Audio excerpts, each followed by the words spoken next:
ہمارے معاشرے میں خواتین کو ورثہ نہیں دیا جاتا،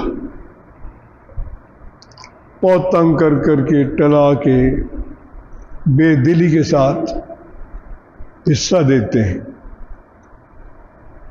اب زمینداریاں کم ہو گئیں، جب بہت بڑی بڑی زمینداریاں تھیں تو زمیندار اپنی بیٹیوں کی شادیاں غیروں میں نہیں کرتے تھے، ٹلا دیتے تھے، اپنوں کا رشتہ ہو تو کرتے تھے، کیونکہ وہ کہتے تھے کہ اگر ہم نے بیٹی دی تو ہمارے 20 مربع کم ہو جائیں گے، اس کے ساتھ چلے جائیں۔ اور عمومی طور پر زمیندار بھی بیٹیوں کو پورا حصہ نہیں دیتے تھے،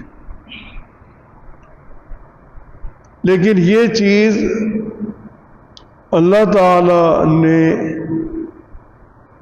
اپنے احکام نازل کیے، اس میں یہ جائز نہیں ہے۔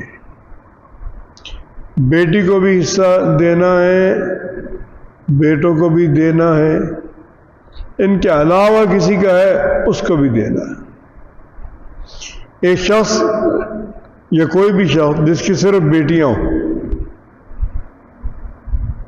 بیٹا کوئی نہیں ہے، بھائی ہیں، وہ اور اس کی بیوی دونوں چاہتے ہیں کہ ہم ایسی تقسیم اپنی حیات میں کر دیں کہ بھائیوں کو حصہ نہ جائے، بس میری بیٹی کے پاس رہے۔ یہ چیز جائز نہیں ہے۔ تو یہ اتنی اہم ہے کہ جب حضور صلی اللہ علیہ وسلم کے علم میں ایک شخص کے بارے میں آیا کہ اس نے ورثے کی تقسیم صحیح نہیں کی، تو آن جناب نے فرمایا، اس کی وفات ہو چکی تھی، وفات کے بعد معلوم ہوا کہ اس آدمی نے جس کی وفات ہوئی آن جناب نے جنازہ پڑھایا، تو اس نے ورثے کی تقسیم صحیح نہیں کی۔ تو آن جناب نے فرمایا کہ اگر میرے علم میں پہلے آتا تو میں اس کو مسلمانوں کے قبرستان میں بھی دفن نہ ہونے دیتا۔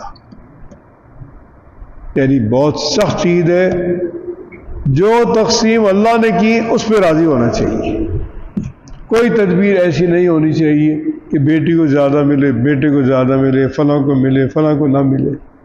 مسئلے تلاش کرتے ہیں، کیا حیلہ ہو سکتا ہے وہ کرتے ہیں۔ نہیں، ورثے میں اللہ نے جو بتا دیا وہ مانو۔ کسی اور کے لیے اگر کچھ پہنچتا ہے تو وہی پہنچے گا جو اللہ نے اس کو دیا، جو اللہ نے اس کے لیے مقرر کیا۔